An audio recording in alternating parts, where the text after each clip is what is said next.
All right. So today, guys, we have something very special. It's been a while since our last podcast, and you guys know very well that I'm very selective with my guests. Today we have Micah Coley. He's actually known as Hollywood Mechanic. So if you guys want to look him up, he's a very knowledgeable guy. I actually found him on YouTube. I think it might have been either on YouTube or Instagram. I'm not too sure which one came first, but I think it was YouTube, and I stumbled upon one of his. He was talking about the carbon ceramics that we have today on supercars.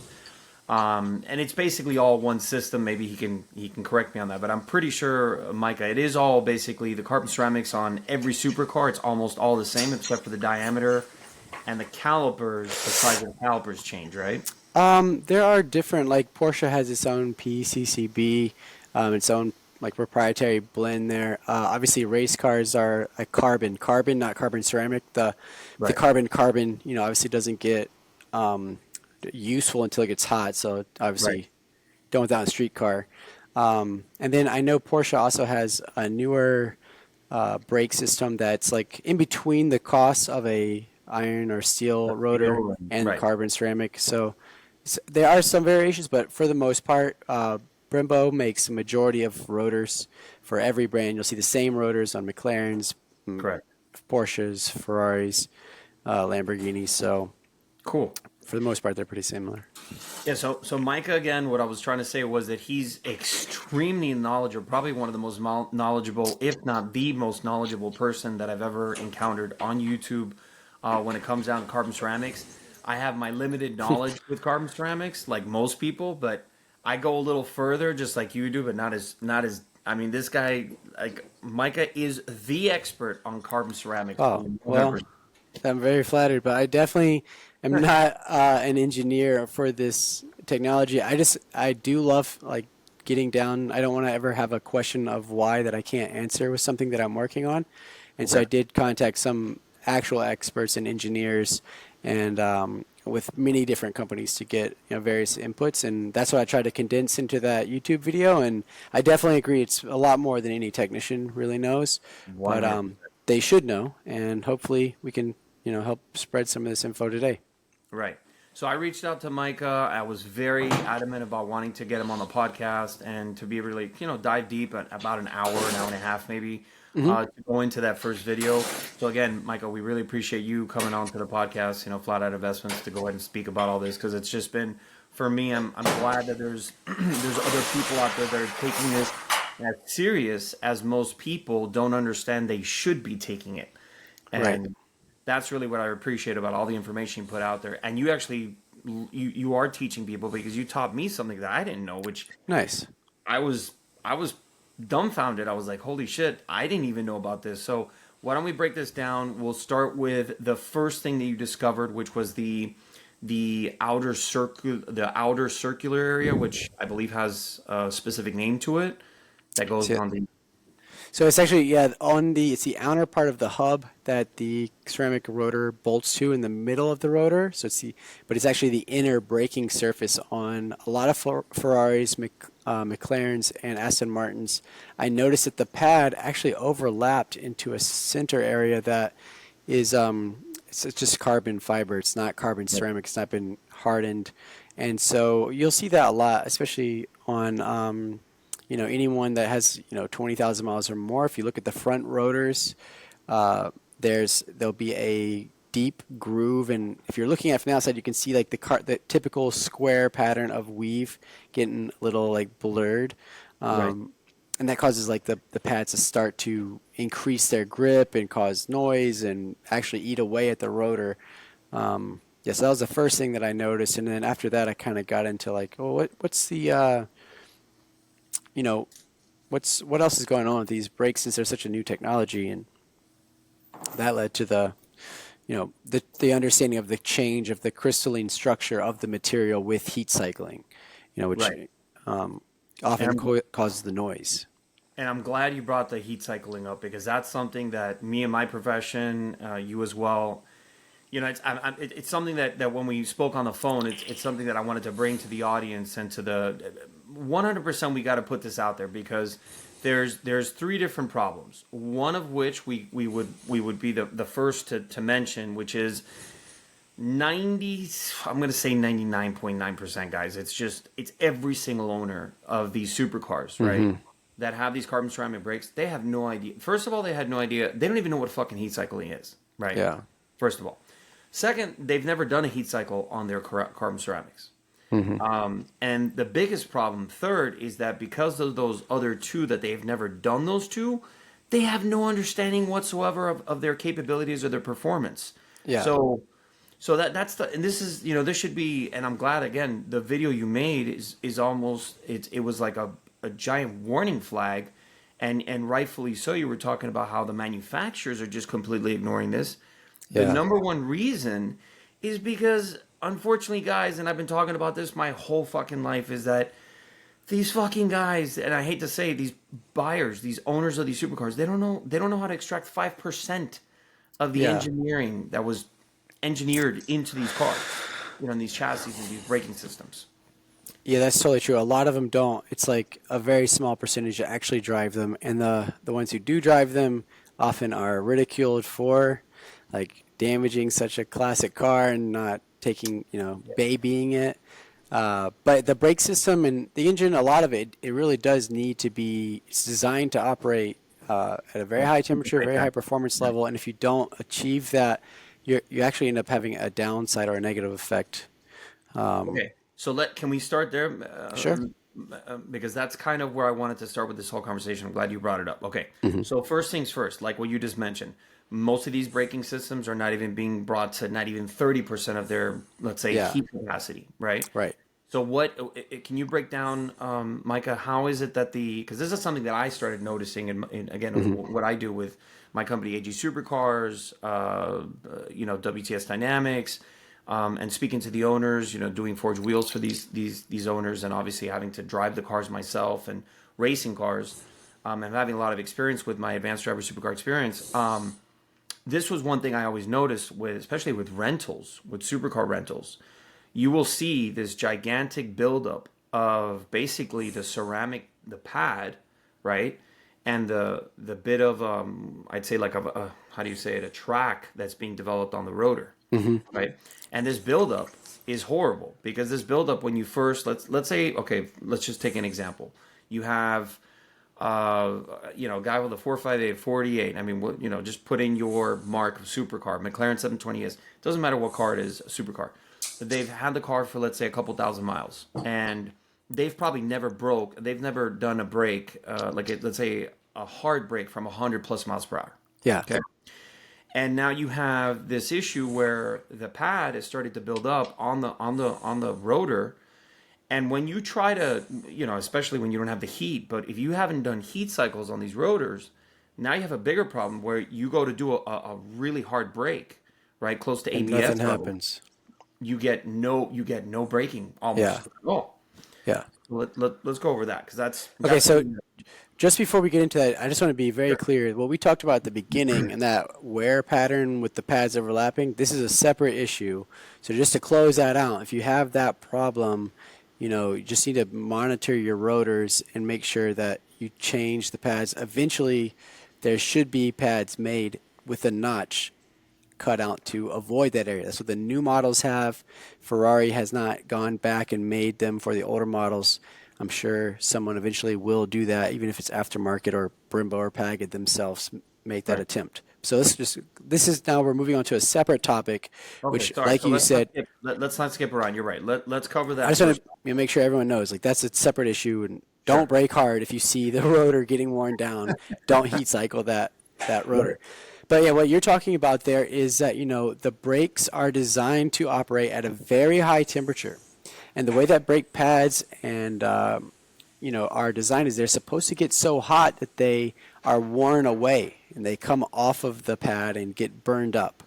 But because people drive slowly and don't engage the brakes nearly to the level that they're designed, they don't end up wearing away. And what you actually get is a calloused, heat-hardened surface on the pad. So the problem is more with the pad than it is with the rotor in this case, because, we heat harden gears, we heat harden items where we apply a non-destructive high heat to that item, and it changes the crystalline structure of the material, making it harder. It does make it also more brittle, but on the case of these rotors, what's happening is it's causing a hardened layer on the pad itself, so it's no longer soft. So when you go to jam those brakes in, you don't have a nice soft material that can convert that motion, that kinetic energy to heat. Yeah, the braking energy. Right. Exactly. So now you're just getting this hard, and that's what gives you that nail in the chalkboard squeal. And you bring it into the dealer, and when we had new cars with that squeal, we would just go do 10 hard stops in a row, or drive it in the canyons and just drive it hard and brake hard. Get the brakes where you can smell the brakes, and then drive for a little while at a constant no braking speed of like 50, 60 miles an hour so that it could cool. And now you've taken that hardened layer off and you're back to fresh, soft pad. Now that works with a new pad, a newer car. But once the car gets older, if you do this procedure, you'll notice the noise may go away for a day and then it'll come right back. Because if you've got a 10-year-old car that's gone through thousands of small heat cycles, these heat hardening cycles, it will cause the entire pad to be hardened. So when you burn away that top layer, it very quickly calluses over again. And in that case, you have to replace the pad. And when you do replace it, you'll notice just an immediate fire grip on that brake. And all my clients tell me after they change the pads, like, whoa, it brakes so much better. Because the pad is renewed, what it's supposed to do. Yeah, but the dealers are advertising like, hey, you have lifetime pads, low dust pads. You don't get dust on your rims. It's like that's because you're not using it correctly. It's actually a bad thing. But I mean, can you blame, like, no one knows how to brake, because when you want to test the limits of the acceleration of your car, you plan it on a road where you got plenty of space and let's floor it and we got bam, bam, gear shift. But if you want to use the brakes to their limit, you have to know exactly how much stopping distance you need. And that takes big skill, because if you brake too much, now you've stopped early and you're accelerating and jerking, trying to get up to the corner. If you obviously underestimate your braking distance, then you're going to be in the woods, with a totaled car. Yeah. So that's why we see supercar drivers, accelerate up, get fast, and then they just they see a corner coming, they start to coast, they dab the brake a little bit, get down to a speed, and then they enter, and then they accelerate hard again. So the brakes never get used, and that's the real reason, I would assume. Right, and let me ask you, so talking about that, you've had a lot of your clients, like you were mentioning, come in with basically that problem once they've ever gone to the dealer, and the dealer's like, oh, I'm just going to sell you a brand new set of carbon ceramics, like $20,000. They do that. I mean, they've gotten better about it. They were doing that early on, and, obviously with the rotors, as they age, there are dealers that are recommending new rotors, and it is an upsell. It really is an upsell, but there's ways to know if it's good or not, and you just have to do those tests and properly determine, before. That's what we do before we make a sale. Or even the best thing you should do probably is to convert to a steel or iron rotor for most people, honestly. I was gonna bring that up, and I'm glad you brought it up as well. There is this argument, there has been since the beginning of carbon ceramics, right? Is it really worth the 20,000 plus? And like what we're talking about with most drivers, but I'm a little bit split down the middle on this, because I know how I drive, right? I've got a couple of my friends and partners that they properly do drive the way you're supposed to drive, and they know what they're doing. They have skill. But for the most part, I am still split between it, because even the amount of grip, like the amount of biting force that a carbon ceramic, even though it hasn't, even talking about what we're talking about, right, where most of these haven't really been put through heat cycles, just that by itself, though, and the diameter of the carbon ceramic, it's kind of hard to, it's kind of hard to to state to someone, hey, you know what, go with a steel braking system. Obviously, if you look at it as a cost point, Yeah. then it's a different conversation. Well, I mean, I have clients that drive their cars very hard, and if you go to the track with carbon ceramics, you can go through an entire pad in one day easily. Right. So if you're, and those pads alone are, between $1,000 and $2,000 for just one set. Front pads on like 812 is like, I think like $1,700. Yeah. It may even be more than that now. That may be my wholesale cost. But so, if you want to own them and you want to drive them hard, you got to be ready to be biting a lot of money in maintenance. So that's one thing that, it's most people aren't driving that hard. So if you take them off immediately when you get the car, vacuum seal them, because oxidation still happens inside them. You want to suck all the air out and vacuum seal them. Then when you go to resell your car, you have a brand new set on the car that, adds to value. With the steel ones or iron ones, like Giro just makes some incredible race compounds. I'm glad you mentioned I was going to bring Giro up. Yep. Yeah, so I mean, you can get good performance. It's not as good as the carbon ceramics, and one thing you will notice is the car won't accelerate quite as fast. The power, the weight, the weight Yeah. you get out of a carbon The ceramic. rotational. We were sorry, I didn't want to interrupt. No, you're good. You're good. I just was going back to a memory. 3 weeks ago, we were at we have a friend of ours that's our main tech for a lot of what we do in our AntiStockTeam automotive group. He does a lot of the work for our guys, and we have a good relationship with these very good mechanic. His name's Byron with Motor Method, and we had Mike, my partner and friend Mike. He's got an R6 Avant. With the carbon ceramics, the ones that we talked about that are the Akimoto, not the Brembo system, which was Right. like what the hell is this? But we'll talk about that later. And dude, I have a video. I haven't even posted. That's my biggest problem. I have to just post know. it. But dude, I picked up, the fucking rotor's bigger than the size of my head, and I picked this fucking thing up. It felt like a dinner plate. I mean, I'm exaggerating. It was like 15 pounds, 15, 18, 20 pounds. That's amazing. Yeah, you can do it with one hand easily. Grab it with two. Like I can grab it like this with the fingers and easily. Yeah. So that one, that's a hard, like for me, I'm all about power to weight. I try to explain to a lot of my customers is like they just don't understand going from a forged wheel or from stock. Oh yeah. The difference in power to weight is the rotational mass that you're removing, the unsprung weight. It helps with everything. It helps with your handling. It helps with like cornering and acceleration and braking. So you're 100% right with that. And I struggle back, but the thing is, like you said, 99.99% of drivers are not even getting that, so it's just a waste. It's just a massive waste for them, and so I wish more people would convert to it. You do need to, if you do decide to do that, monitor your gear and differential oils for wear metals, because it will increase the load on all of your drivetrain components, and you need to probably service it more often to prevent failure or to catch something before it happens. But yeah, I would recommend that. Or another option, which is something I haven't done enough research on, which is there are companies like Rebrake that apparently can recoat rotors, carbon ceramic rotors, and give them a fresh surface for a fraction of the cost of replacing the rotor. But again, that's something that I think you found out probably when you were doing your research of like, is there even a company that does this? Yeah, and there's a tool. So something we haven't talked about yet is all carbon ceramic rotors up to 2017.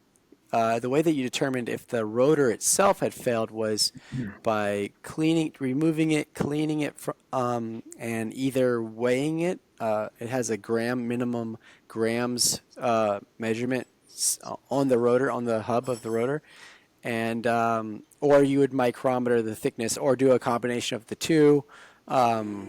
And that's amazing because I had no idea about the weight. I knew that you could measure with the laser, which is the tool that most manufacturers. So that's from 2017 on. Okay. So from 2017 on, they went to this new tool that uses like a conductivity test of the rotor. Okay. So and that's why all new rotors are marked every 120 degrees with a new number and a minimum viable number, basically. And you align your tool to those three spots on the rotor. and do a measurement. So Rebrake claims that they also are able to be tested in this way and satisfy the returning Minimum them back requirement from the to, factory. yeah. Okay. But again, I don't know what their process is on that. And when you're changing the structure of an object, Right. I don't know how do you undo that Right. without replacing it. So Right, and then a question for you that I wanted to ask you also on the measuring it of the mhm. actual carbons of the rotors themselves. Is there a because this is something that I don't think too many people have done, but let's say you have a guy with a GT3 RS or a GT3, track guy. He's going to the Mhm. track every weekend or at least once a month, right? And he's doing this all year long. Is there on the disc on the rotor itself? Is there a lifespan? Because supposedly it says it'll outgrow the Yeah, the the life of the car. car. Which I don't. That's not true at all. That can't be. Yeah. No, I mean the Ferraris. So the Ferraris have an algorithm that in the instrument cluster it'll tell you when your carbon ceramic is expected to be done. You can look at the material on the carbon on the rotor. It should be a gloss smooth. Once it starts to become like kind of looks like Grainy. straw or Right. scratches like you can see straw through it or something. That means it's worn, and you'll notice your pad life will start decreasing rapidly because it's no longer that smooth. Right. It's like a cheese grater. Um, there's also on like some Porsches they have a little dot. It's a circle that's stamped onto the rotor, and when that is no longer visible as a separate dot, then your rotor's gone. But I mean, What the what's the pro. most lifetime that you've seen? So that's the thing is like because of the oxidation and the heat cycling, we don't know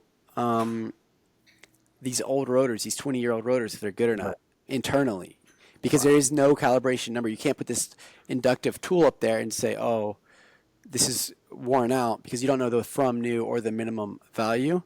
So I've seen like a GT3 with 45,000 miles and have the original rotors from 2006, and the guy's driving it and loves it. He's tracking it and Right. loves it. But I don't know the condition of those rotors. I know if you're going to track days, if you put 10,000 miles on a set of rotors and you're really driving, then you're getting to the end of life of that. Right. But that's impressive because that and I know it's hard to gauge the variables because of the info. It's a brand new product that's only been around for 20 Yeah. years.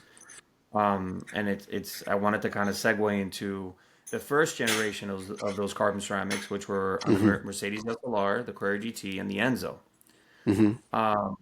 And I remember, I don't know if you remember the Top Gear when they were testing it out in Top Gear. Remember where Jeremy Clarkson did that braking test? The fucking caliper was on fire, like was literally like it set fire.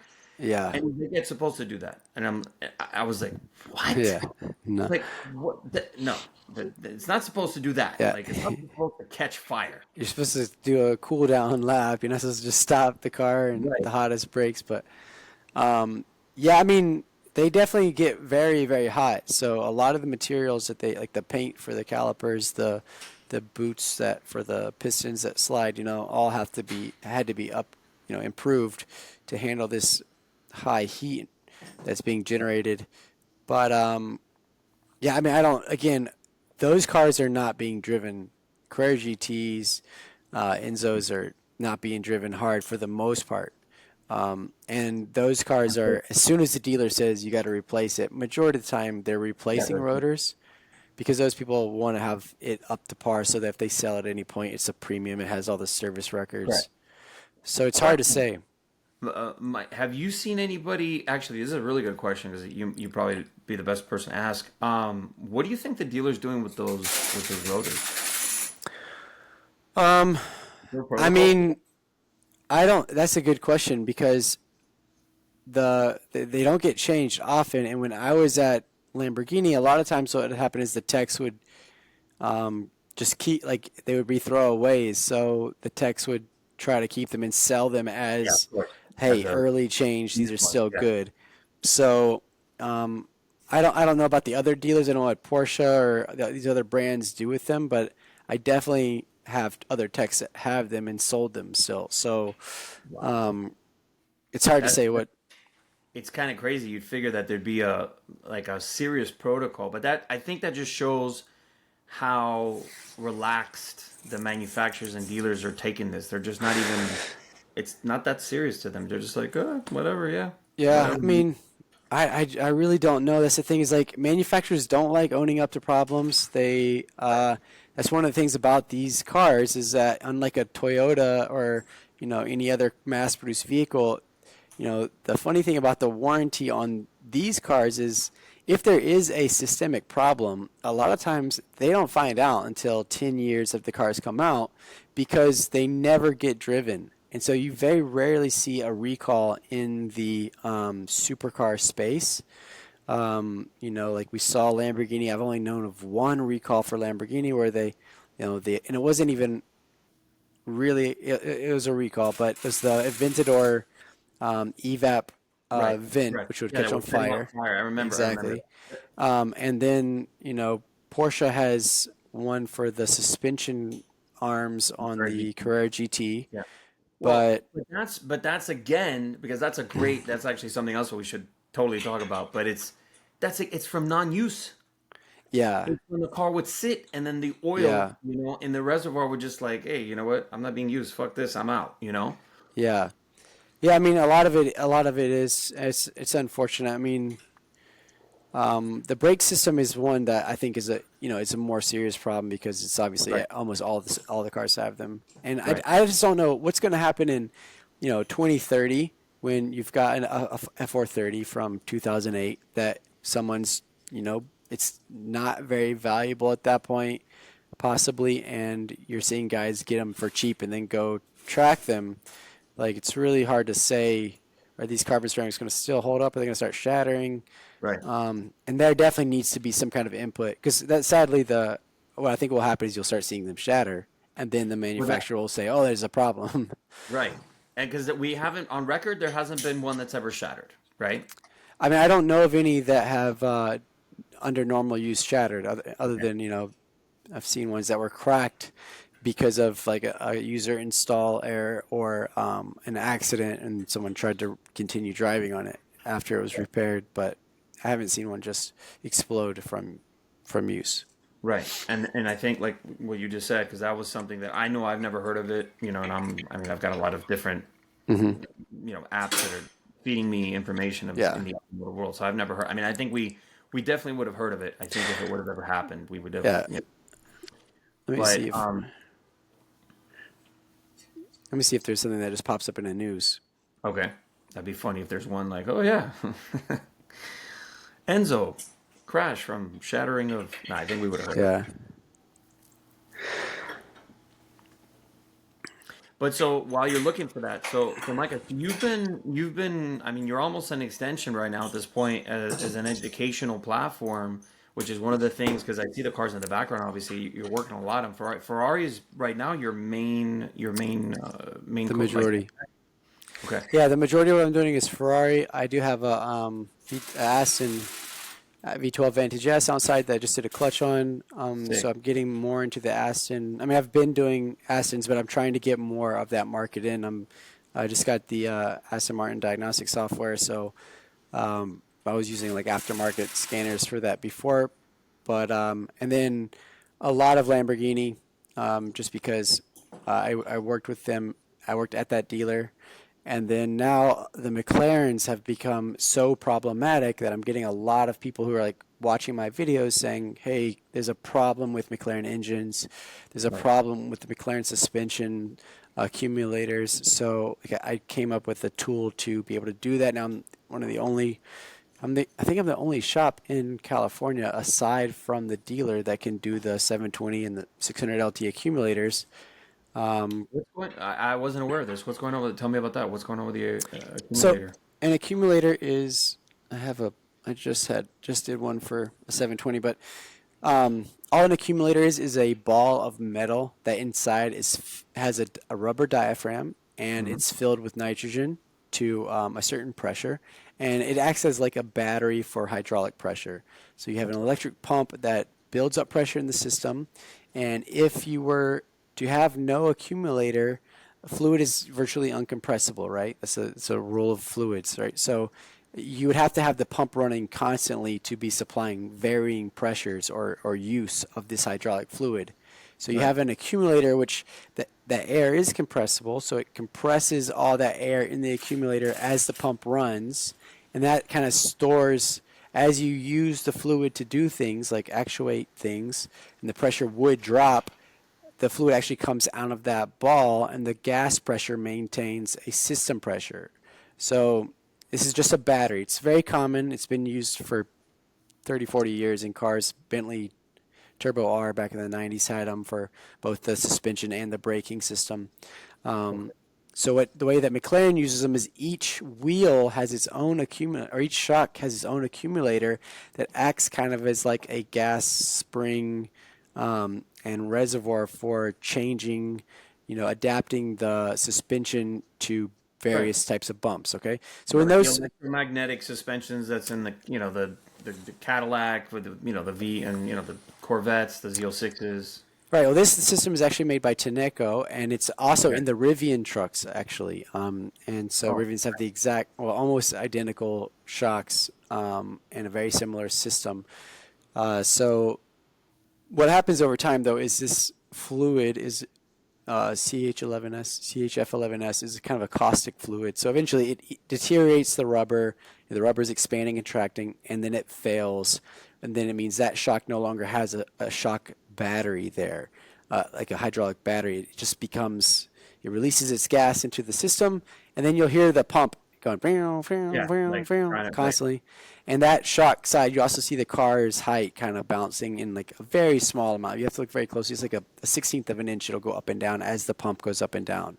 Wow. So I remove those, and then you have to get all the air out of the system because, like I said, air compresses, right? So you don't want air in the lines. Otherwise, when the pump builds up pressure, it'll compress the air instead of pushing the fluid to do its hydraulic job. Right. So you have to evacuate all the fluid out, draw a vacuum on the system, and then fill it vacuum fill style so it's no air in the system after you've replaced the accumulators. And then you have to also pressurize it to a minimum operating pressure. Once the car sees it, then it realizes, okay, the car is safe to operate again. So there's a special tool that McLaren uses for like 10 grand. It's stupid. If you know how a hydraulic system works, I built one for like Yeah. $500-600 of material, and now I'm able to do Of those. course, the McLaren branded one is $10,000. Yeah, of course. Yeah, and they tell you don't mess with it without that Yeah. tool, but I replace them often. So let me ask you. So is this something recent? Because I wasn't even aware of this. The actuator. The accumulators. Yeah. The Yeah, accumulator. they fail about every 4 years. It's a service item. Even in the McLaren extended warranty that you get, it does not cover the accumulators as a service item. Because they know that they fail. Yeah, they're gonna fail. It seems to be every 4 years. So, Okay. and Do they you just consider it a include- service. Let's say if you're driving, I don't know, above 50 miles per hour, is this something you're going to feel that almost like the shock is starting to lose its ability to work the way it was engineered? Well, you definitely feel a more firm bump on those shocks where it has no gas expansion.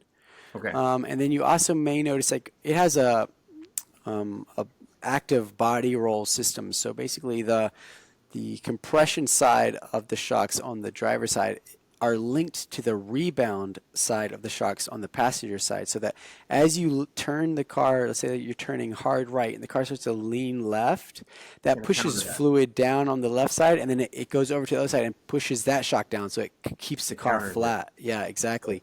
So you may notice that stops to work, and you don't have as much, you're not able to hold as much G-force in a corner as a result of that.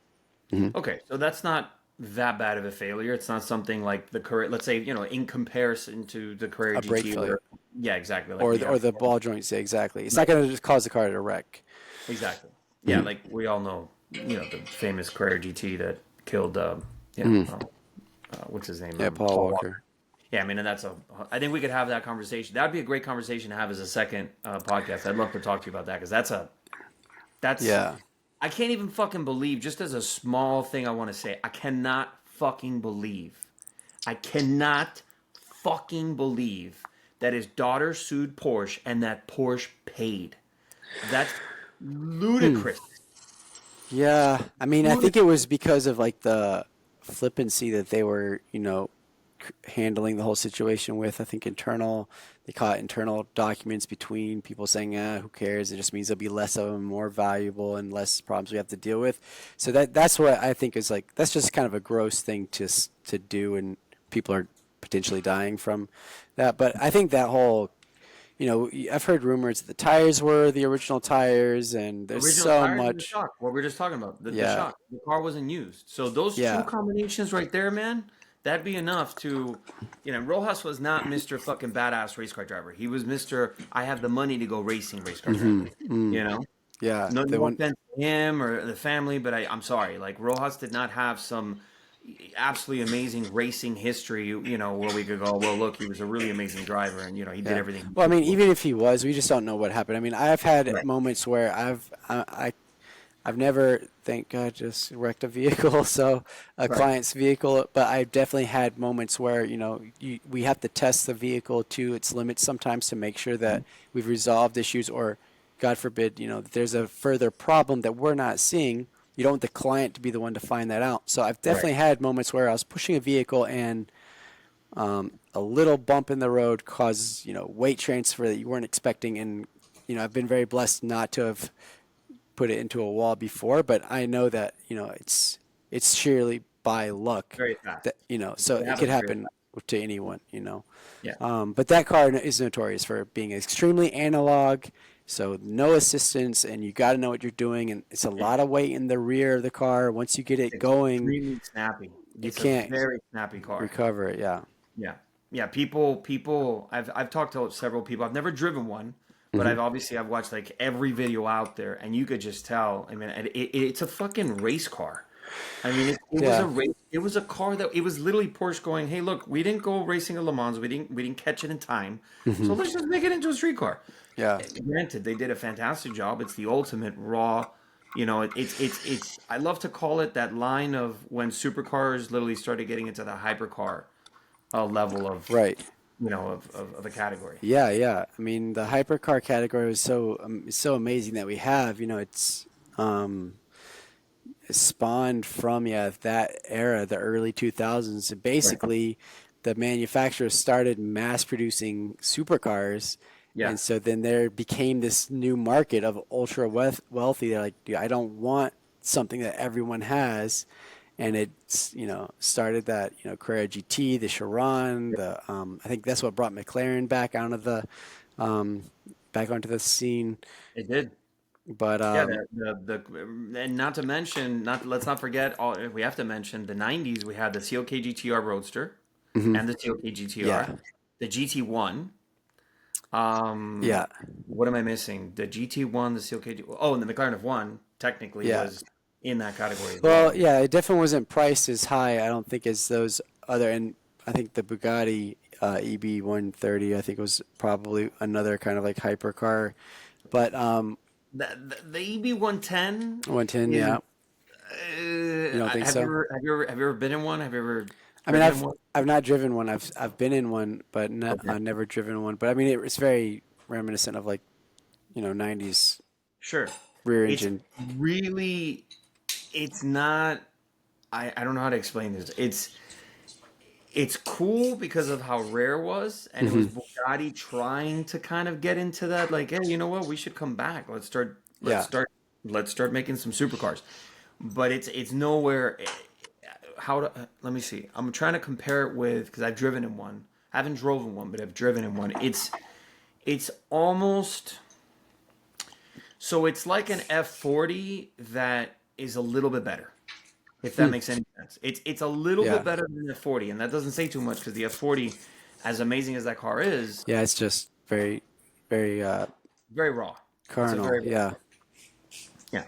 Yeah. But so actually mentioning the F40, something I wanted to talk to you about as well. I wanted to ask you a question. So you doing these braking systems, has anybody come to you with an F40 saying, "Hey, you know what? I'd love to retrofit a carbon ceramic, a current carbon ceramic brake system to an F40. Would you do that? Yeah, I had someone ask to do it on a GTO actually, a '69 Okay. GTO. So it's an older vehicle, Yeah. and that would be really cool. It'd be we ended up not going with it because of the cost, in the end. Okay.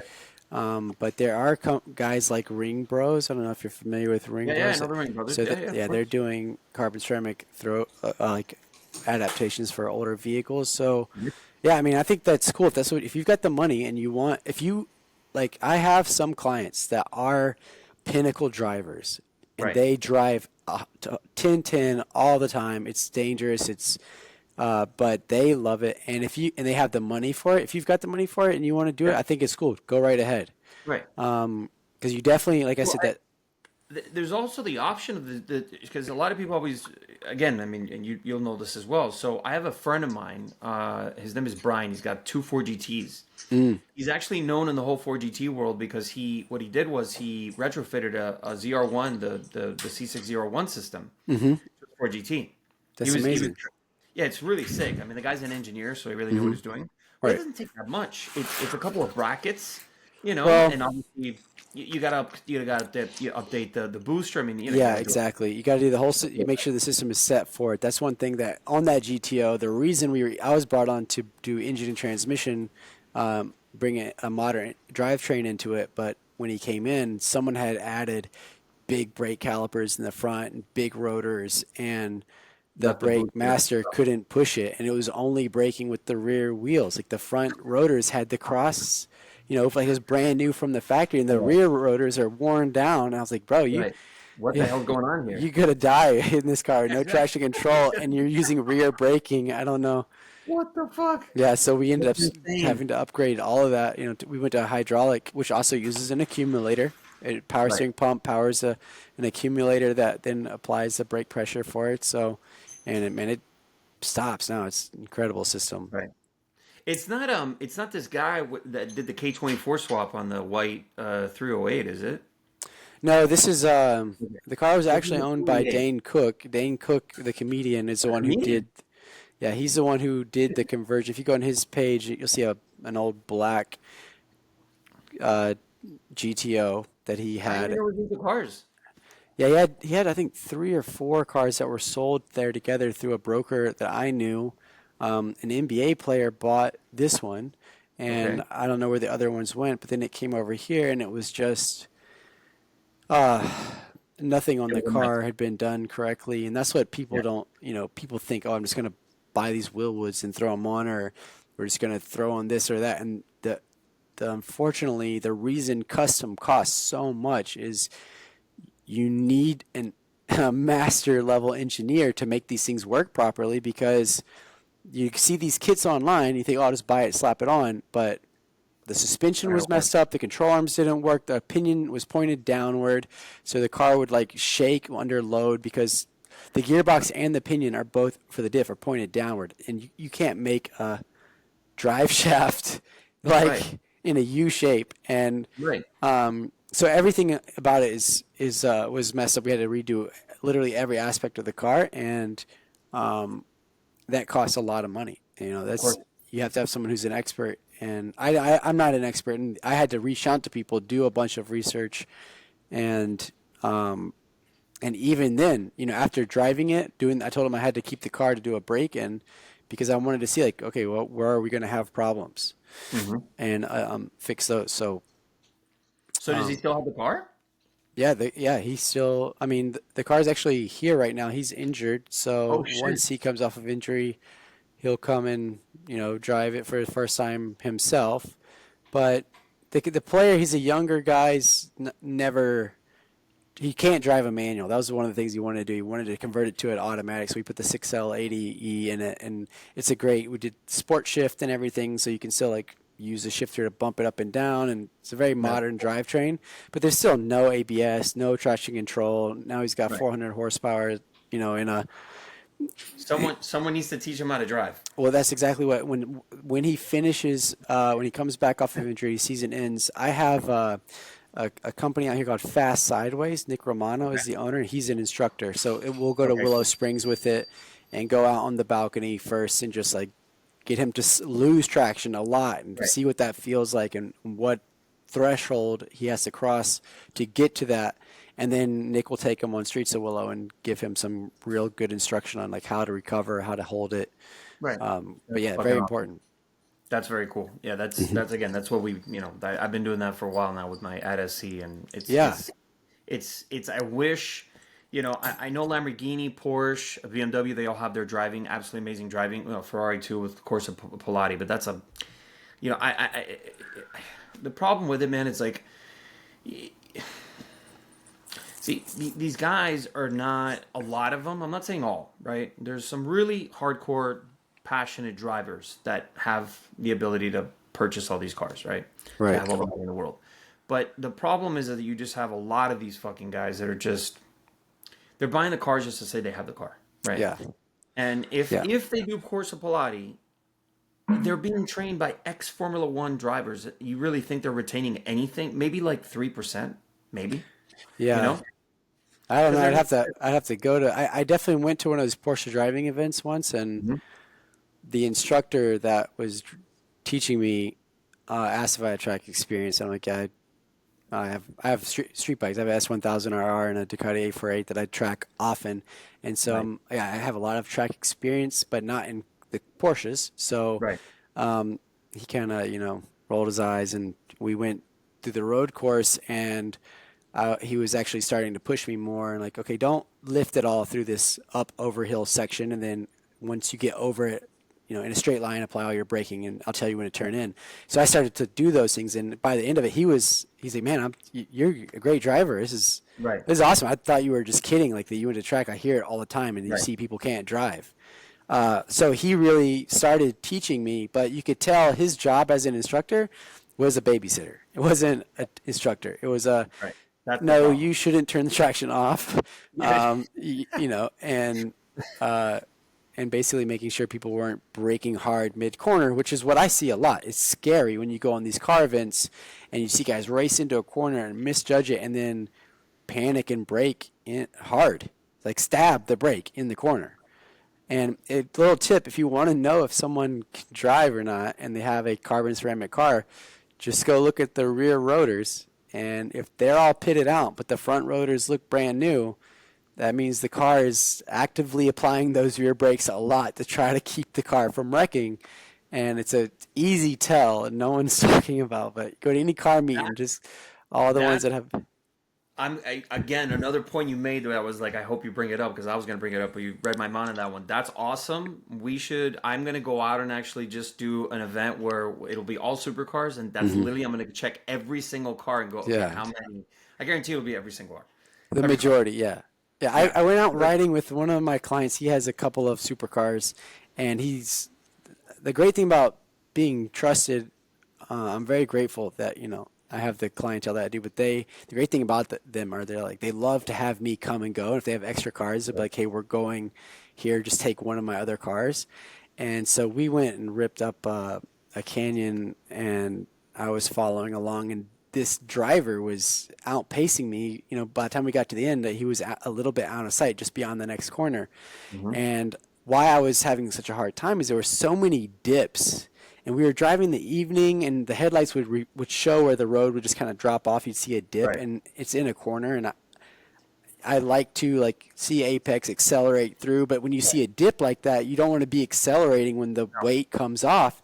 So I was constantly like, whoa, and I drive with traction off all the time because I just don't like only way to do it not having the input. Like, when is the car going to stop? Interrupt your power. So we got to the end of it, and I was like, man, you could really rip this road. Like, you must really know it well. He goes, traction control does it for me. And I was like, oh, traction. Yeah, exactly. Yeah. What car was it? He was driving a McLaren. I was driving an SLS AMG. The Goldwing. Okay. That's a Black Series, or was it a? No, it was just a regular Goldwing. Yeah, it's a great car. That's a fucking. I love, dude. When Mercedes brought that car out, and they had that really amazing commercial with Schumacher, and I was like, oh my god, finally they brought the ultimate, Goldwing. Like, they brought it back. And then they replaced it with that fucking GT, dude. Yeah. It's not even Goldwing. I'm like, dude, why? But I understand. I think that I think. I mean, you tell me your opinion. I think it was. I think they wanted to make the SLS a little more rare, just like they wanted to do the original Gullwing.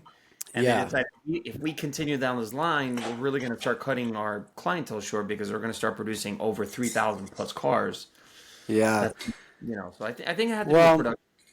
I think, again, the early 2000s is where we saw Audi bought Lamborghini, did the Gallardo, said, hey, there's a market for mass-produced cars. Let's start mass-producing them. And then Aston followed suit. They had their highest sales in the history of their company in 2008 up until this new SUV came out, which has beat that Right. record now. But the at that time, BMW came out with the Z8, and there was a lot of the retro looks. I think the PT Cruiser kind of and the Plymouth Prowler kind of got the wheels turning, and then the Ford Mustang was the one was like, oh wow, this like retro design actually works. And then BMW did the Z8, but the demand for the Z8 was very low. They didn't sell, and the price dropped Right. after they came out. So I think the SLS was like Mercedes' version of like, oh damn, we need to do some revival, retro revival. They took a little longer to come to market, and I think that they kind of had a similar, like they came out with that car right after the financial crash, right? It was 20, yeah, so 2012, 13, I think was the first generation. I want If to I'm not say it was mistaken. earlier than that. I want to say it was like 2011, 11? 11, 2010, yeah, 11. because Yeah, yeah. I had the same gearbox that California had in it, and it had the same uh, as the modern D. It's the first one Mercedes to have a DCT. Oh, wait a minute, wait a minute. We got to cover that because I have one of my anti-stock team members. His name's Hmm. Ani. We were talking about this, and I'm like, nah, nah, nah, nah, get the fuck out of here. Like the Ferrari California transmission was not the same one in the SLA. He's like, no, no, no, dude, it is. I'm like, Yeah. wait a minute. So we did a little bit. You tell me what you know on this, but we Hmm. did a little bit. I did a little research. So this is what it comes down to. The casing Hmm. is the same. The internals were a little different, obviously, but it is technically the same. I believe it's a ZF, right? It's a It's ZF. Getrag 7 Oh, yeah, right. DCL 750. Yeah. Right. So Yeah. it the gear ratio is different on the California and the SLS, but they both lack the electronic differential control that the later versions of this gearbox, like this Ferrari and this is an FF, this is a Right. GTC4 Lusso, they both have the same uh, gearbox, the 7 DCL 750, and they have an electronically controlled differential, which was like Right. a huge step up. Insane. Yeah, instant variable control of differential lockup, which is an incredible electronic use of electronics. But yeah, they're basically like the shift panel inside is identical. I think the way the clutch is balanced is a little different. I think the Ferrari uses like a lube flow. I haven't taken apart an SLS AMG mission. I have taken apart an AMG GT, and the only Nice. difference in the operation is the clutch basket doesn't have the loop flow solenoids that apply a balancing flow to the basket. It's kind of complicated. It doesn't really matter, but Okay. they're virtually the same thing. Yeah. And the GT also has that system that which is I really haven't dove into that, but it's got the hybrid electronic. It's basically a system that helps the transmission shift a little bit. It's kind of an in between where they put the system between the transmission and the engine, so it's not providing power to the engine electronically, but it's giving it like an electronic boost to the The transmission. new AMG GT, you're saying, Yeah, the has new engine. Yeah. has an Hmm. electric assist? Yeah. Yeah, you can even see it powering up on the display. It'll show you when it's Okay. Oh gone. yeah, yeah. I have noticed that before. Actually, yeah, you're right. Yeah. I never give it much. I don't. I really don't drive much of the AMG GTS. Right. I've done some work. I did one for SEMA a few years ago. The first GTR, which it has nothing on the drive. It does not have it. It does. I'm pretty sure No. it does not have it because I took the whole torque tube and everything out for that. But So maybe it's a 63 because my partner Mike, he's got an AMG GT 63, right? that It's is a different. 20. That's a different Okay. gearbox and Okay, so everything. then that's what it is. Then that's what I'm thinking about. Not so the GT. I guess they might have probably not put it in there just because there was more I weight. mean, that's really where that's where I think the hybrid should be focused more on Right. supercars is supercapacitor that's charged up under braking force and then unleashes instant acceleration to the drivetrain under your application of throttle because you're constantly every single corner is brake accelerate. So I totally agree. The only hybrid system that I was okay with, as far as I remember when Chris Harris was first driving the P1 Hmm. and the 918 Yeah, and the yeah, LaFerrari came out. exactly. Those cars are just incredible. That I look forward to getting one of those three in the shop, and thankfully we're making some big changes at Hollywood Mechanics, some new staff, and so right. we have someone dedicated to one of those brands. It's already handling one of those three hybrids. So hopefully it won't be long. We'll have one of those in here and Awesome. make some content around it. Yeah. And Micah, so let me ask you, because this is something I think that, who knows, maybe that this could be a really great way to attract some new customers. Not Hmm. that you need help with that, but I think it'd be really cool because this is something I've always wanted to do is that conversation. We should totally have maybe another podcast on retrofitting carbon ceramics, the ZR1 system, if anything, 'cause it's not that expensive. You can get one for like 10K. Hmm. Uh, on eBay if you find one at a junkyard at like a supercar.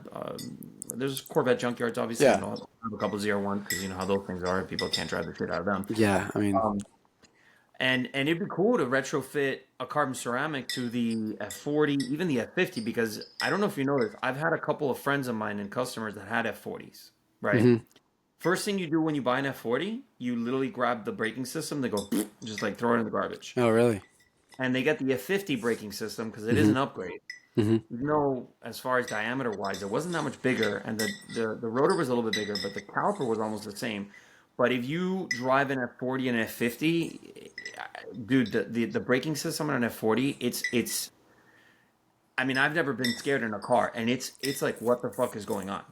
That's You how you you bad it apply the is, huh? brake. What's that? Yeah, it's that bad. You apply the brakes. You have no feel whatsoever, Mm. absolutely no feeling whatsoever, and it feels like you're pressing a block of wood. Mm. There's nothing there, and they really don't do a good job. Yeah. Insane. Well, I mean, I'd definitely be open to doing something like that. That shouldn't be that difficult of an exchange, but it would definitely require. I don't want to do any more. I'm not doing any more repair or rebuild or upgrades on vehicles until I have, you have to have the right client for that because Right.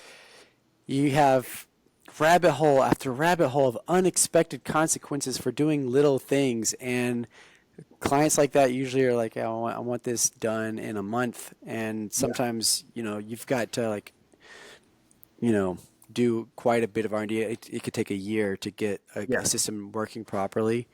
And most of that time is waiting for stuff to come in. Then you try it, and it's like, oh, well, we didn't see that come in, so now we got to adjust. Um, but yeah, I would love to do something like that. If you have a client that wants to do it, uh, I have done a full rebuild kit. I have the only commercially available rebuild kit for that DCT gearbox we were talking about earlier. I Okay. have a repair kit for the Ferrari PTU. I have Okay. a other products for Rolls-Royce. I'm working on a McLaren engine kit now because McLaren engines fail and they don't provide any replacement parts internally, no valves, no springs, stuff like that. So we have finished the valve train and we're working on pistons now. And um, Wow.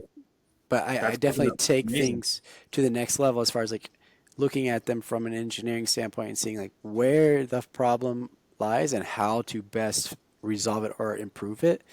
So I would love to do something like that, but it would have to be definitely have to be the right client, someone who's willing to, you know, look at the right wheels that are going to fit the best performance and look best for the car, and you know, because you can't just say, hey, I want to run 20s on this now because it's cool. Like that may not be what's best for the car.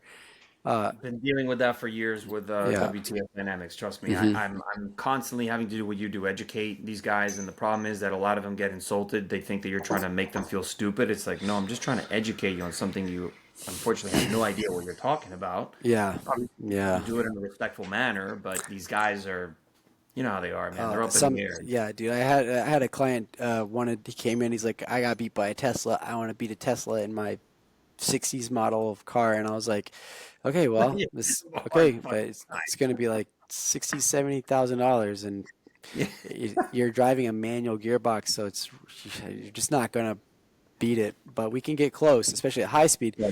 And we started a project that, you know, 1,500 horsepower block and nitrous system, and then once he started What car? seeing, I don't want to say because the client is, we're completing it Okay. because the client just midway through it said, you know what, I just want to go back to what I had before. It's fine. Don't even mess with it. And I was like, dude, you are way beyond that. We, Oh man. you've paid for parts that cannot be returned, and you signed for that. You agreed to that, Yeah. and those are here now. And now we're storing your car for 6 months because you don't want to move forward. And you're telling me I never wanted. I don't even want this. Let's just turn it around. And it came to like screaming, and not me screaming and What? yelling. I have it all. I record all my phone calls, but him Right. calling me saying I can never work with you again. You're taking advantage of me, and I'm like, you It's like, signed no, it. you're taking advantage of me and my time. What are you Yeah, talking about? I'm Get the way storing your around. vehicle here, and he's got people making threats, and so it just was insane. Thankfully, Dude, that's crazy, man. yeah, it happens. It happens often. It's shocking how bad my judge of character is, I guess, because I think, oh, this guy's awesome. He's just like me. He No, wants no, to no, do no. cool stuff, and then 6 months later, they flip out over something that you had nothing to do with.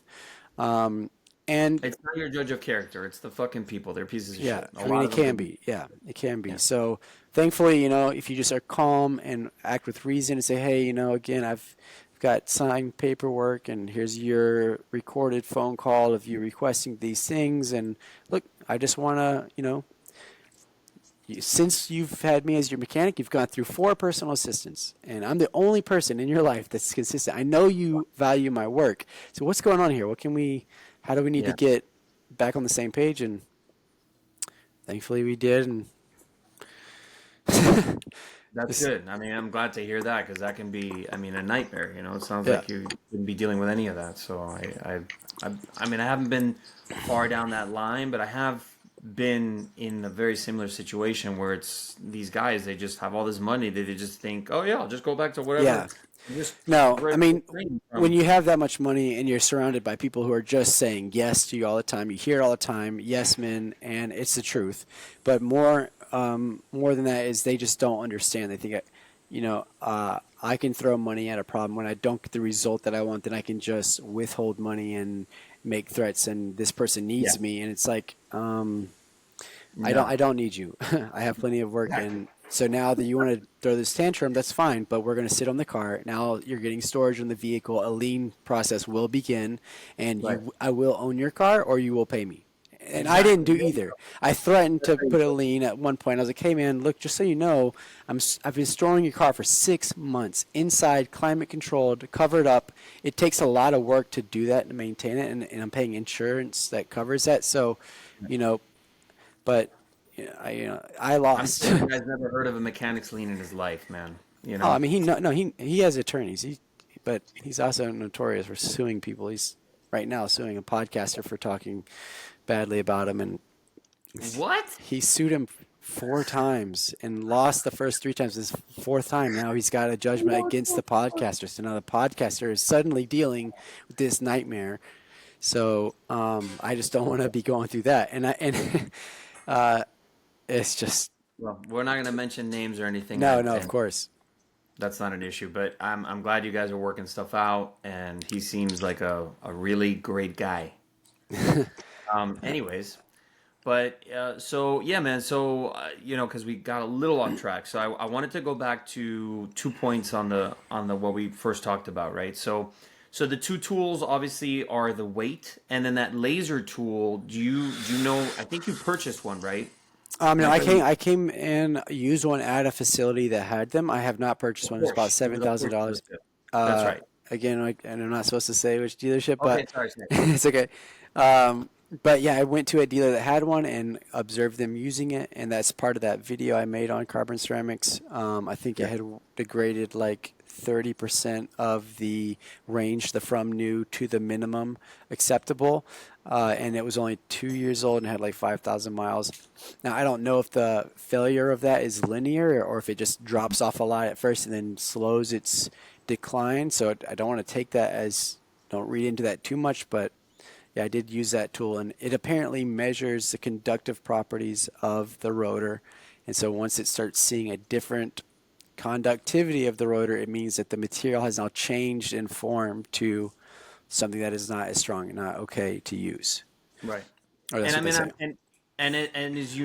as we all know, with engineering, with anything that's in, especially a braking system, high performance braking system like carbon ceramic, I'm pretty sure. Obviously, the minimum is where like, okay, you have to change the braking system, fine, but there's always a pretty big gap, right? That After from failure to minimum, you're saying? yeah, Yeah, I yeah, mean like that like any like jack that you use for a car, right? If it's rated for 4 tons, it has to undergo testing where it can withstand, I think 30% more before it fails.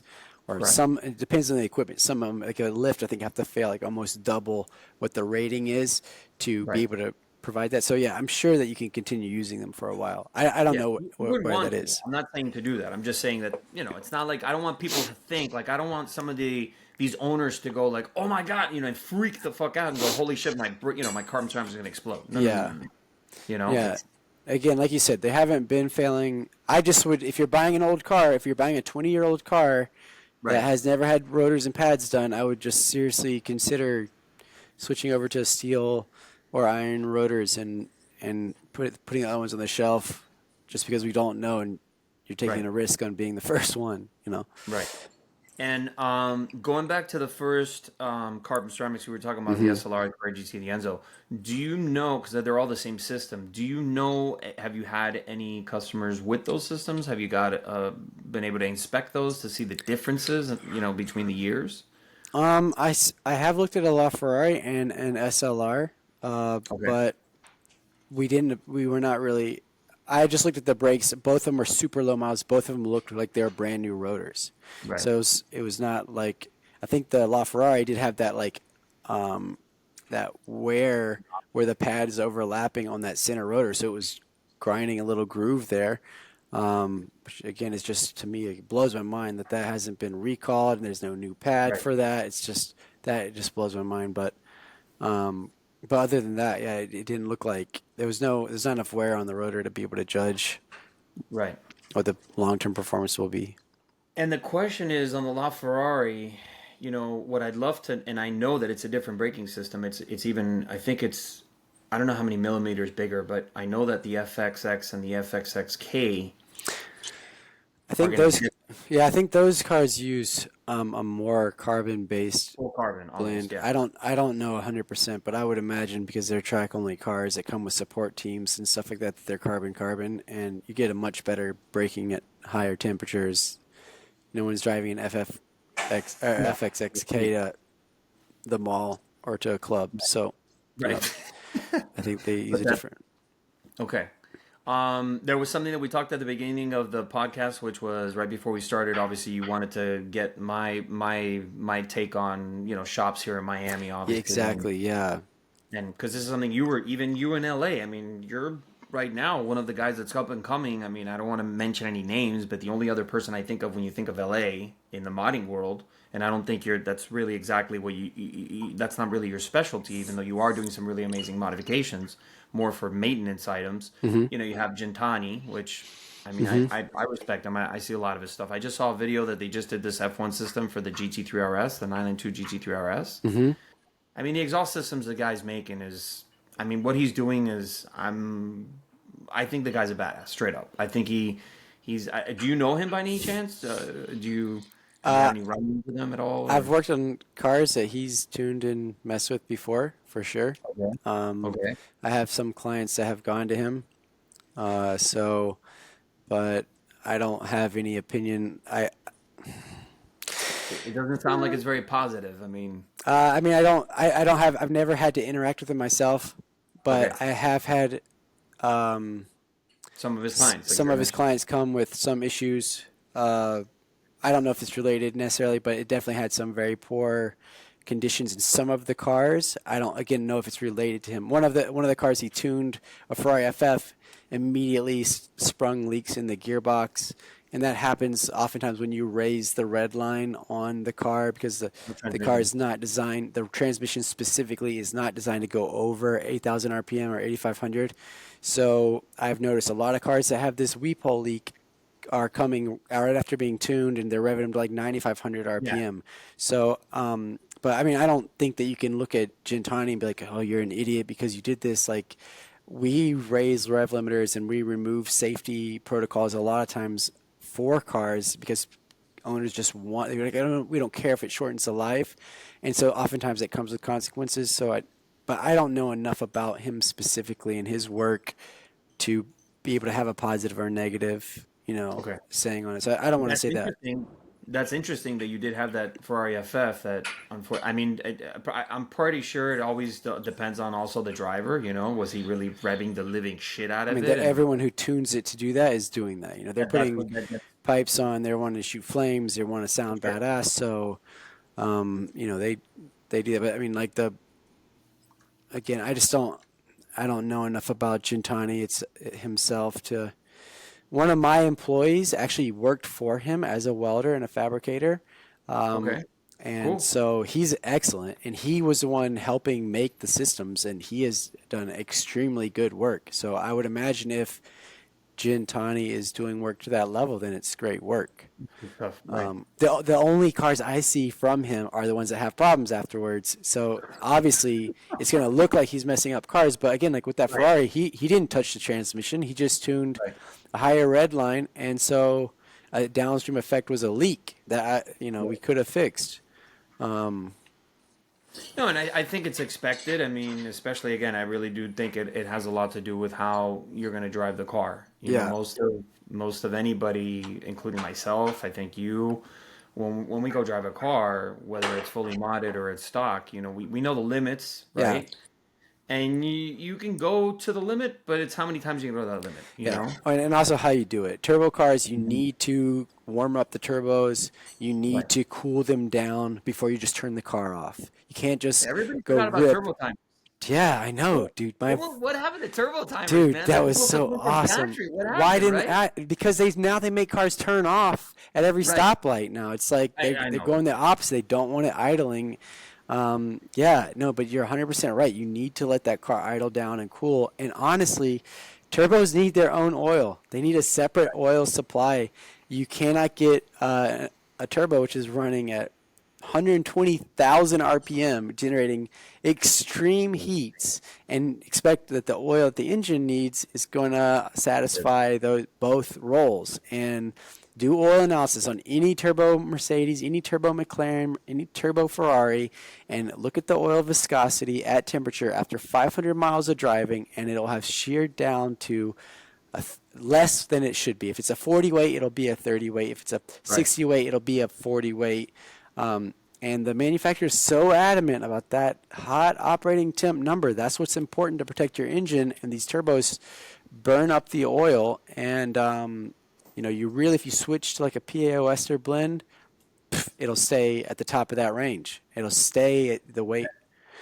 That was sorry, I didn't want to interrupt Mika, but that was actually the other thing that we were talking about on Mm-hmm. our conversation on the phone about the oil viscosity and how some of these manufacturers haven't really updated their protocol on that either. Yeah, I mean, manufacturers are being constantly held to stricter EPA standards, which means better miles per gallon. And if you put a Right. thinner oil in a car, then you get better miles per gallon. And then the car EPA certifies the car, and then shortly after the car comes out, they say, "Oh, that oil is causing damage, so we need to up it to a 1060." And Lamborghini has and Audi have done this with every V10 and V12. They say 530 is good, and then Mhm. if you go to Lamborghini with your Aventador, they will put 1060 in. But guys like Gintani, and I know this for a fact because I did oil analysis on cars that he serviced, are coming back with a 40 weight oil. And it says right on the receipt from Gintani, it's a 40 weight oil. Because if you look up the original oil for the car, it says 1030. He thinks he's improving the oil by going to a 040 or a 1040. But unbeknownst to him, Lamborghini has internal documents saying 1060 is the oil that Right. you need, you know? So that's pretty amazing. That's another amazing discovery you've done. So I mean, I really that really was the point of this podcast is to put. I mean, obviously you have your followership, and I'm still trying to grow mine. But I mean, it's very important to really go technical into this. But that's I'm surprised that I was going to ask you because I haven't really looked at a 48 up close and personal. Hmm. None of them, even like we were Mercedes, don't they? But they do have the dry sumps, but they're not separating the Oil oil. from the turbo and the engine, yeah. If they have a dry sump, that just means the oil's not sitting in the oil pan; it sits in a reservoir. But yeah, the oil system, like if you watch race teams, they'll have their own pump that's belt driven off of the crank, off of the front, that then pumps oil to and from the turbos. It keeps it in a separate reservoir. Because what you can do is you can use a much thicker oil with very few viscosity index improvers, and then it won't change weight. But you do have to warm it up and get it to operating temp before you start loading it. So it requires an extensive startup and cool down procedure, but Right. which is not really practical for a street driven car. Well, but yes and no, because look, if we go back to the E46, and I mean, I'm wearing a BMW motorsport Hmm. hat, but if you go back to the E46 M3, remember they were one of the first. Remember the dial, the gauge cluster. It always had its warm up oil Yeah, for the lights. RPM lights. Yeah, the rev Yeah, limiter would move. The same does with the Huracan as well. The Huracan limits you to like 5,500 RPM when you start it up, correct, and then it moves it up to 75 or 8,000 RPM as it gets correct, warmed up. Yeah. Yeah, correct. and it's funny because you'll see channels like Engineering Explained, who is like one of the biggest YouTubers for engineering, make videos that say, "Oh, you can start your car and drive it within 20 seconds, and it's totally fine. You don't need to warm up your car. There's no benefit," and that is absolutely not true. If you just watch how long it takes your coolant to get to 90 to the thermostat to the middle of your gauge, that's just your coolant. Your oil Right. takes even longer, Even longer. and Right. if it's not at temp, then those metals have not expanded to the right size that the car was made to operate. That's why you have a thermostat that keeps temp at 90, and for most cooling systems, or oil at say 110 degrees. So yeah, it's unfortunate. But at the same time, when we talk about all this, how often do you see an engine fail due to a rod bearing failure? It's extremely rare. Yeah, I mean we've had our fair share, right? Like the E46. Oh I mean, yeah, just mentioning E46 had yeah, rod bearing yeah. I issues. guess that's yeah. The, Those older the BMWs definitely, but like in Lamborghinis, you don't see it. In Ferraris, no, you don't see it often. no. The but But it could be. It could. Well, I don't know. It's you a don't good see point. turbo cars there either till recently either. That's another point, I Right. guess. Yeah. Well, I mean, I understand and we're talking about this, back and forth like it's not a big deal. It's not. It's so easy to do, and I understand their point. We all know, me and you both, and most of the people that listen to this podcast, they understand like the manufacturers, the way they see certain things is like, well, how much, we have to, they have their mathematical equation that they have to work out per Yeah, unit. And they're like, oh, well, if we have to make a separate oil system, well, yeah. you tell me what you think. Michael, what do you think if you were to go ahead and separate the oil systems, Hmm. right? So the turbo engines can have their own oil system for the Hmm. turbos, obviously, and then the motor will have its own oil, so they could be completely separate. A system like that, it'd be hard to do the math. But let's just say that we're talking about adding, I don't know, 1,000, let's say $1,200 cost to them. Hmm. Let's put it. I think that sounds about right, right? I mean, that's just your component cost, but you have to do a complete R Right. and D. Then that would be in the tens of millions of dollars. Oh, for sure, for sure. That's always something that's kind of there. We know Hmm. R&D does cost that much, but Hmm. as far as them separating it, it wouldn't really be that much of a huge cost, except for the R&D, obviously. Yeah, Um, yeah. I mean, they could. And I wouldn't be surprised if we see someone as turbos start to get more prominent in engines. I wouldn't be surprised if we do see someone start to do that. But w- we just really need to see what happens with these engines over a long time. So I would see it more maybe in like it depends on what the EPA does. The Right. EPA could say, "Hey, they are increasing the strictness of like how the emissions, how efficient an engine is." So if they suddenly say, "Hey, we see engine oils getting thinner and thinner. A 020 is the most common oil now used by brand new cars. Toyota exclusively uses it. Land Rover is using it. That's extremely thin oil. Very thin. Um, but at some point, if it makes more sense to the manufacturer to say, okay, well now we're losing turbos or engines due to oil burnout, then it may make sense to then add this system. Right. But then it will inevitably have massive problems at first. Like every Right. time we see a new technology go into a car, there becomes massive problems and then a recall eventually and thousands of dollars of fixing it. So they're definitely going to wait as long as they can Yeah. to do Yeah. something They like have that. to. Like, there's always that formula. Yeah. Um, but yeah, man. So back to the shops. Miami has always been infamous for we're kind of taking over car culture. We really are. Hmm. Florida, technically, I would say. I mean, I was just in California the other day. I'm going to be going back to California to go test drive this absolutely amazing platform of a car that is being developed in California. Hmm. It's called the Draken. It's Okay. absolutely amazing. We just became an official dealer here in Florida this Amazing. past year. Yeah, I'm like super stoked. We'll definitely. I'll invite you back on the podcast. We'll talk all about that because you'll love that car. It's fucking. It's ridiculous.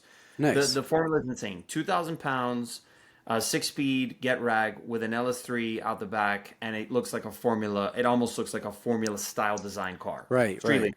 Amazing. Yeah, amazing. And so I'm going to be going out on the 17th. Maybe I'll come visit your shop. I was Stop thinking about by that on Sunday. I'd love to maybe, for sure. we could do one there live, which would be really cool. Yeah. But dude, Miami, I would say that Miami and Florida are really taking over because of the politics in California. We all know Yeah. California was number one, in the car culture world. Hmm. And I just think the politics right now are fucking so many things up that so many people are like, you know what, fuck this. I'm going to Texas or Florida. Yeah. Yeah. And in Miami, there's really look. I grew up with a couple people that we were very serious, hardcore car guys. We were always working on cars. One of my friends ended up having several of my friends ended up building a shop once in Texas. His name is Louis, super cool guy. He's from Caracas, Venezuela. We were all good buddies, racing buddies, and all that back in the day. I have another friend of mine. His name's Ray. He has a company called MPI, Miami Performance Incorporated. There really isn't. It's kind of crazy because there's so many the car culture, the community, and the amount of cars that are in Miami that want to get modded. The market is there. Yeah.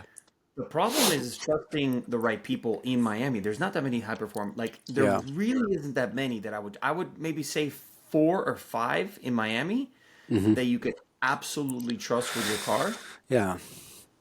And Well, that's becoming everywhere. It's going to just get worse and worse until like you're saying, there's a formula the manufacturer has to follow. Well, the economy works the same way, right? And as it stands right now, mechanics and technicians, which the term auto technician is such a joke because they're just not technicians. They're not educated mostly to the level they need to be.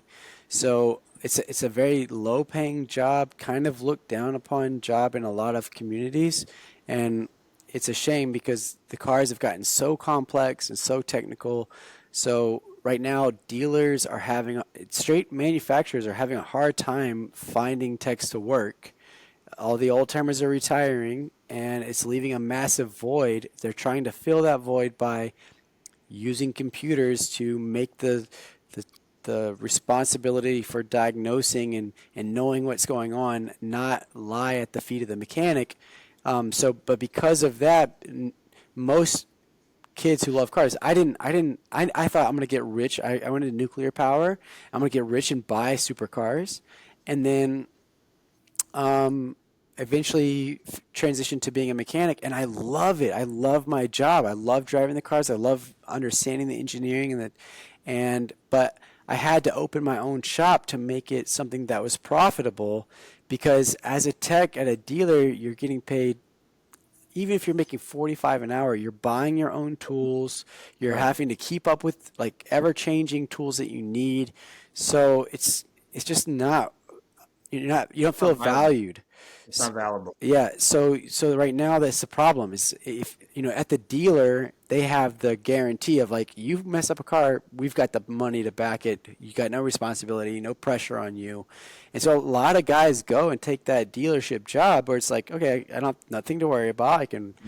They're going to pay for my education. They're going to buy the special tools that they're not even going to sell to independent shops. So once you get to the independent field, it's very rare that you get good technicians, and that's something that I think Gintani, myself, Sheepy, everyone would say is the biggest problem in the automotive industry right now is that there's no labor. There's no one trained who's actually doing a good job. And there's going to be an impasse. There's going to be the price of repair of good repair is going to skyrocket until it affords a shop to pay for their techs to go to a technical school. Mechanics need to go get basic electricity knowledge. They need to go to a community college and get thermodynamic principles. And there needs to be a further education than just these trade schools, which are an intensive course rushing through things. If they pick up very little, they learn most of what they're going to learn actually on the job. Yeah, actually working. Yeah, on the car. and breaking things. And that's where you're like, oh, I hate going to an independent. They're unreliable. I hate going to the dealer because they rip you off. It's like that right now the market's finding a balance, and right now it's very difficult. So I'm not surprised to hear that there's not much in Miami that you can trust because it's the same here. I would say, and those are all valid points, 100%. There's also, because it's not just the automotive world that see Miami. Everybody, I love to talk about this. Everybody always forgets how Miami was incorporated, right? Cocaine cowboys, drugs, illegal drugs, Yeah. cartels. So as much as Miami has become an international hub for business right now, and I mean it's really become really amazing. There's this misspoken foundation where unfortunately, look, and I love Miami. I've been here for 30 years. The people are great. The Latin influence is amazing. And now you have the Russians here, and you have people from all over the world coming here to want to be here because it's Miami. But unfortunately, the business ethics, it still spills into the automotive world, and there's a lot of half-ass shit. And I'll give you a perfect example. The Formula One track that was made 2 years ago for the first Formula One event, that they finally brought it back to Miami, which we used to have the MotoGP, which was absolutely amazing. Incredible. It was in downtown. Micah, this shit was in downtown Miami, like the streets of downtown. We used to close it down like what you guys have in downtown California. In Long Beach? In Long Beach? It was like that, but even more insane. I went to it. It got kicked out because the residents started complaining about the Formula One, the real V10 Formula One engine sound. Yeah, they were complaining about that. Yeah. Anyways, so they took that out, and what they did, the track that they did outside the Miami arena, the stadium, the Dolphins, it's a fucking joke. Oh, really? Even the drivers were like, "This is a joke." And I actually personally met one of the third-party construction companies, that was contracted as a third party. This was a $450 million contract. Yeah. And they outsourced it to a third-party company that literally just made a fucking look. This is what I called it. It's not, but I'm being exaggerated. But it really felt like they built an autocross track outside the stadium. I mean, and the drivers were complaining about it, like, hey, this needs to get fixed next year. This is bullshit. So at least, it got some attention, and there were some articles that were written, but it was ridiculous. Like the path, the track itself, they just laid down like some lines. Like it wasn't even, and this is for Formula One. Yeah. So yeah, I mean, that same mentality is something that unfortunately has always been embedded. Is it getting better? Look, for sure. But is it still there where it's got that half-ass shit where things get done half-ass a lot of the times, especially in construction? So it spills over to the automotive world. Yeah, crime and that definitely has its toxic tricks that seep into the culture, and that's why I think my shop has done so well. Is that I definitely pursue every job with like a commitment to virtue and moral that we're going to do it the right way. We're going to be over communicative. We're going to make sure if there's something, like I said, if there's a why we don't have an answer to, we got to find it. And I think that that's one thing, like with these pavers for these roads or any race team or any business. Okay, the whole modern ethos is like make fast money, Right. cut as many corners as you can, and Right. if you look at it in the long run, that very Never work. rarely pays off. It Never work. always, the piper comes demanding his pay at some point. But if you sit there and commit to like, hey, I'm gonna lose money because I'm gonna keep this car on the rack while I try to like, what is going on here? If Right. you do more than you're paid, you will be paid for more than you're doing. You will attract the people who are like, yo, you're my guy for everything. I don't want Right. to, I know I can trust you. I don't want to worry about it. Car's yours. You do whatever you want, however long it takes, and get it back. I know it's going to be perfect. And there is a massive demand for that all over the world. People want that type of person. And that's something that I think, unfortunately, everyone's like, especially in the mechanic industry, this is not my dream job. It's a stepping stone. I'm just going to do the bare minimum. It's like, no, I don't care if it's a stepping stone job. Do the best you can because you're going to learn things in this job that will literally translate to every other job you get in life if you just pay attention and pick up those you know, little lessons along the way, Right. The Hmm. value that you're Yeah, creating. I totally agree exactly. with you. There's definitely the world needs more people, such as yourself, and I think that there's not enough people that. Well, I think now with information and education being so important, people are seeking it out. I mean, podcasts like this, you have Joe Rogan. I mean, is a perfect example. It's Yeah, it's crazy how much hate he gets, and it's like, dude, the guy's literally just asking questions, and he changes his mind sometimes. Like no one on traditional media ever had someone on and was like, didn't think about it like that. That's my new thought process, and he does that, and you get people on the left like, oh, he's so conservative, and you get people on. It's just so nuts how. it's not working. It's not. I mean, Yeah, that's why Spotify was like, "Here's $100 million." yeah, yeah. They I just agree. they just upped his contract 250 million. Um, Dang, dude, it's but it's worth all the money in the world because it's the direction in which yeah, everything should be going, and is that's how everything should be yeah. run that way. Unedited, To be honest, information correct. based. Yeah, Um, raw yeah, and don't bullshit. Don't try to and yeah, no agendas. yeah. You know, like get two Exactly. people, and that's one of the reasons why. Again, that's why he was able to get that contract. Yeah. Um, but yeah, man, we're here at 1:30. I don't know if you got to go. I don't want to keep you. I know you got And the cars in the background. yeah, unfortunately, I do have staff and clientele that need my attention, so I'm going to go ahead and have to end this. But it's been great talking to you. I look forward to doing it again. Yeah, anytime. Awesome, Mika. It's been amazing. We'll have you on several times. Like I said, I'm gonna be there on the 17th. Great. Stop by. Um, yeah, I'll stop by. I'll see if I can come. Are you guys are closed on Sundays though, right? I do a church thing in the morning, but in the Okay. afternoon I'm usually here. I usually take my days off midweek. That way I go out with my family. And there's no one at attractions. There's no one out on the Okay, roads. cool. So yeah, How, I'll be here. let me ask you a question. How far are you from Murrieta County? Murrieta County, I'm not familiar with, so I don't know. Okay. I think, um, but you know what? That- I'll just be in touch with you, and I definitely Okay, can cool. let you know where I'm at. Okay, cool. Dude, thank you so much for your Sure. time. Thank you so much for the knowledge. We'll have you on again. I'm gonna we'll go ahead and end this right now. Give me 1 second. Guys, thank you so much again for listening, and we'll definitely have Mika on several times because he's just an awesome person. And this is the Well, type of thanks. filtration that we'd like to do is like we want to have people that really have absolutely amazing knowledge and are good people in the industry. Again, Mika, Thanks, thank you so Albert. much. I'm going to go ahead and